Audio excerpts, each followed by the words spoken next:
हर हर महादेव। अध्याय 5। इतनी कथा सुनकर नारद जी ने कहा, हे पिता, आपने शिव चरित्र का वर्णन करके मुझे बहुत प्रसन्नता दी है। अब आप शिव जी की अन्य कथाओं का भी विस्तार पूर्वक वर्णन कीजिए और उनके कैलाश पर्वत पर निवास करने के भी हाल तो बताइए।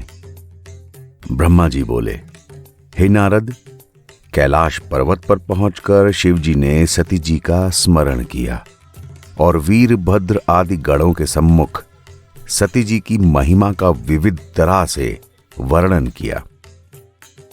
उन्होंने सांसारिक मनुष्यों को कामदेव की महिमा दिखाने के लिए सती जी के वियोग में शोक प्रकट करते हुए अनेक तरह के चरित्र दिखाए। उसके बाद वे बहुत समय तक एक ही आसन में बैठकर ध्यान मग्न हो गए। जब उन्होंने बहुत दिनों बाद उस समाधि को त्यागा, उस समय उनके ललाट से कुछ पसीना पृथ्वी पर गिर पड़ा। इससे एक परम तेजस्वी पुरुष पैदा हुआ। उस पुरुष के 4 हाथ थे। वो लाल रंग का था, अपने कंठ में माला पहने और बेहद बलशाली दिखाई दे रहा था। पैदा होते ही वो बालकों के समान रोने लगा। उसे देखकर पृथ्वी ने अपने मन में ये विचार किया कि इस बालक का पालन पोषण मुझे करना चाहिए, क्योंकि यह परम तेजस्वी मालूम होता है। शिव जी की अर्धांगिनी सती जी अपना शरीर त्याग चुकी हैं, इसलिए अब मेरे अतिरिक्त इसका पालन करने वाला कौन है? ये मेरे ऊपर ही पैदा हुआ है, इसलिए मैं इसकी माता के समान हूं और माता के समान ही मुझे इसका पालन पोषण करना चाहिए। यदि मैं स्त्री रूप धर कर इसका पालन नहीं करूंगी तो शिव जी मुझे अवश्य ही दंड देंगे। यह सोचकर पृथ्वी ने अपना स्वरूप स्त्रियों के जैसे बना लिया। पृथ्वी का यह स्वरूप अत्यंत सुंदर और पवित्र था। उसे देखकर यह प्रतीत होता था मानो कामदेव की पत्नी रति दूसरा अवतार लेकर आई है, या भगवान विष्णु ने फिर से मोहिनी रूप धारण किया है।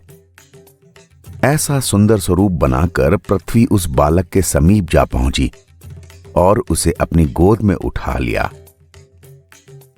वह बार बार उसे देखकर हंसती और खुश होती। शिवजी ने जब पृथ्वी को इस रूप में देखा तो वे उनकी अभिलाषा मान गए। फिर उसे संबोधित करते हुए बोले, पृथ्वी, तुम्हारा बड़ा भाग्य है जो हमारा पुत्र तुम्हें दिखाई दे गया। तुम प्रसन्नता पूर्वक इसका पालन करो। यद्यपि यह बालक हमारे पसीने से पैदा हुआ है, तो भी यह तुम्हारे नाम से ही प्रसिद्ध होगा, अर्थात सब लोग इसे भौम कहकर पुकारेंगे। यह बालक तुम्हें बहुत सुख देगा। इस तरह पृथ्वी से कहकर जब शिवजी ने उस बालक की ओर देखा तो उनके हृदय का शोक कुछ घट गया। उसके बाद पृथ्वी उस बालक को लेकर अपने घर लौट गई और खुशी खुशी उसका पालन पोषण करने लगी। वह भौम नाम का बालक शरद काल की रात्रि के समान लगातार बढ़ता रहा।